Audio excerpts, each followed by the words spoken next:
नमस्कार, मैं कुमार श्याम। आज हमारे साथ हैं देश के प्रधानमंत्री नरेंद्र मोदी। देश की बात सबके साथ इस कार्यक्रम में आज हमारे अतिथि बने हैं। नमस्ते मोदी जी। नमस्ते, आपको भी और सभी देशवासियों को नमस्कार।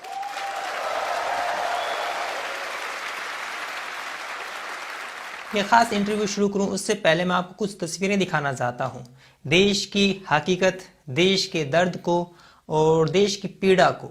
मुझे नहीं मालूम कि आप देखते हैं या नहीं देखते हैं। हम बातचीत शुरू करें उससे पहले मैं आपको कुछ तस्वीरें दिखाना चाहता हूं।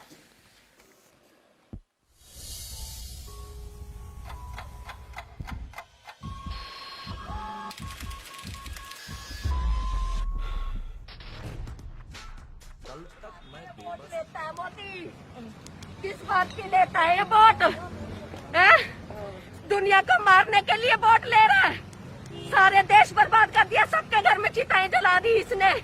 ऑक्सीजन क्यों नहीं पहुंचा रहा, क्यों नहीं बेड मिल रहे, क्यों देश को बर्बाद कर रहा है ये जवान भाई मेरा? छीन लिया इसने। क्या चुप? जवान भाई था मेरा, बेड नहीं मिला उसको।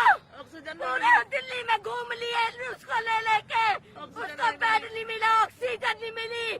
कौन जिम्मेवार है इसका? मोदी की दिल्ली सरकार कौन जिम्मेवार है? कौन सवाल करेगा, कौन पूछेगा इनसे? जिनका घर उजड़ गया, जिनके बीत रही है, हमें पता है हमारे पर आज क्या बीत रही है, हमें पता है। हमारा घर बर्बाद हो गया, बिल्कुल छोटे छोटे मेरे भतीजे हैं, कहाँ जाएंगे वो? कौन उनकी रक्षा करेगा, कौन देखेगा? 18, 17 साल के मेरे पढ़ने वाले भतीजे हैं, कौन उनकी देखभाल करेगा? मोदी मोदी मोदी लगा रखी है सबने। क्यों नहीं ऑक्सीजन सप्लाई कर रहा?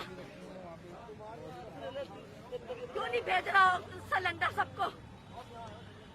आप रैलियों में बड़े बैठा है, रैलियां कर रहा है। बंगाल जीतना उसने, देश मर रहा है, देश को आग लगा के वो जीत हासिल करेगा क्या?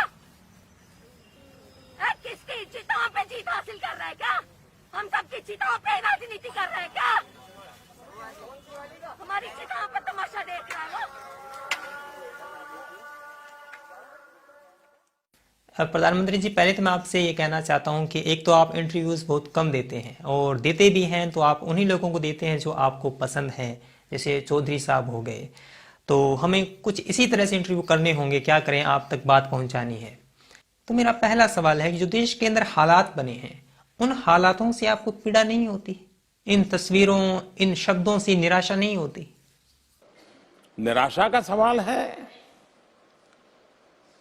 मैं समझता हूं कि जब खुद के लिए कुछ लेना पाना बनना होता है,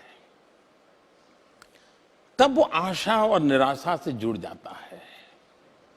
मैं समझता हूं कि निराश कभी होने का कारण नहीं बनता है।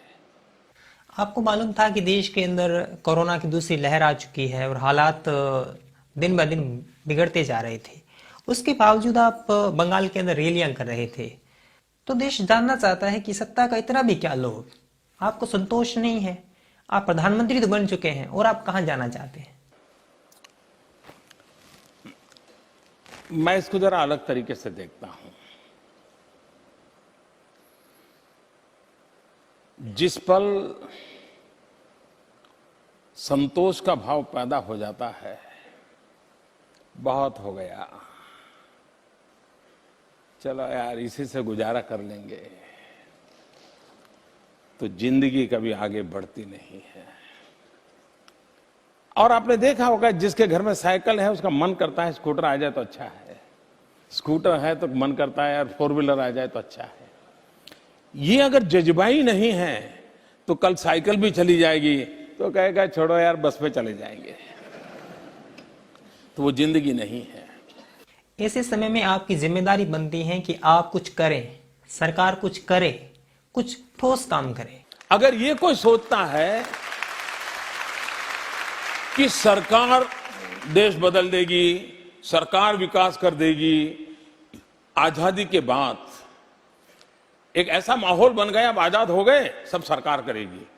और मुझे खुशी है कि आज 125 करोड़ देशवासियों के दिल में एक उमंग, उत्साह, आशा, अपेक्षा ये उभर करके बाहर आ रही है। वरना एक कालखंड था, निराशा की गर्त में हम डूब गए थे और ऐसा कि चलो छोड़ो यार, अब कुछ होने वाला नहीं है, होती है, चलती है। और मुझे खुशी है कि हमने एक ऐसा माहौल बनाया है कि लोग हमसे ज्यादा अपेक्षा कर रहे हैं। गुस्ताखी माफ करें मोदी जी, लेकिन अब देश उपदेश नहीं सुनना चाहता। पूरा देश आपको दोष दे रहा है। आपने परिवार में भी देखा होगा, 3 अगर बेटे हैं, मां बाप तीनों को प्यार करते हैं, लेकिन काम होता है तो एक को कहते हैं, अरे यार जरा देख लो। जो करेगा उसी को तो कहेंगे ना।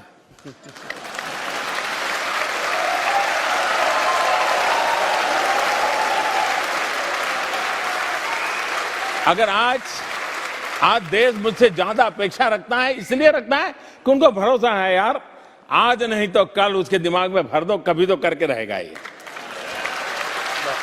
तो मैं समझता हूं कि, और ये बात सही है। लेकिन गोदी मीडिया एक चीज को दोष दे रही है, वो दोष दे रही है सिस्टम को। सिस्टम के बारे में आपका क्या कहना है?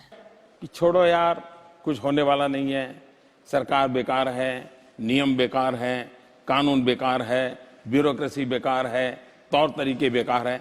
यही खराब है, तभी तो लोग अपने स्तर पर सब कुछ कर रहे हैं। आप देश में देखिए, पूरा देश एक दूसरे की मदद करने के लिए लगा हुआ है, चाहे वो ऑक्सीजन हो, चाहे वो बेड्स की सुविधा हो, चाहे टीका तक पहुंचाना हो, तो सारा देश कर रहा है।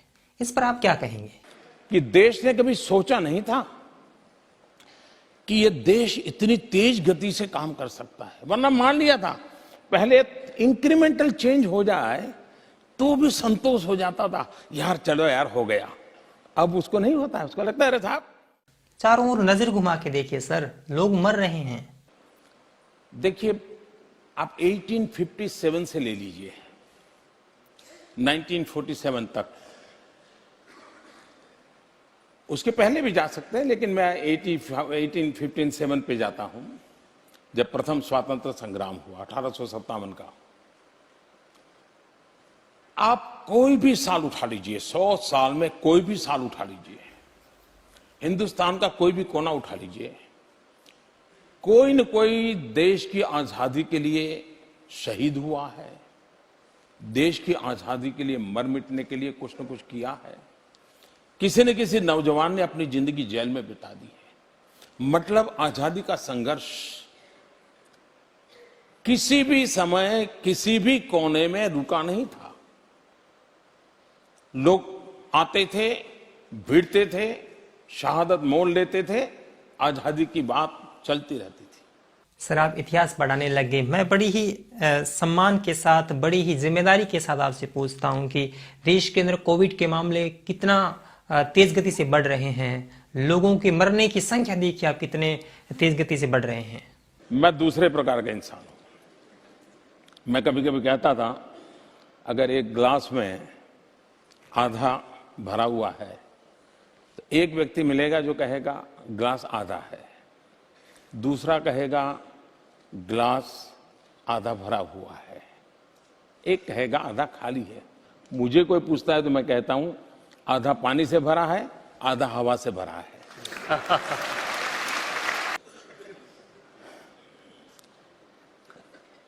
मुझे पता नहीं था कि कवि के भीतर भी कोई पत्रकार बैठा होता है।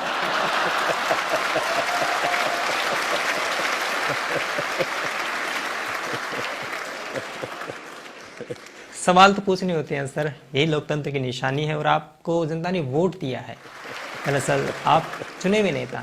लोकतंत्र ये कोई कॉन्ट्रैक्ट एग्रीमेंट नहीं है कि मैंने आज थप्पा मारा, वोट दे दिया, अब 5 साल बेटे काम करो, 5 साल के पूछूंगा क्या किया है, वरना तो दूसरे को ले आऊंगा। ये लेबर कॉन्ट्रैक्ट नहीं है जी।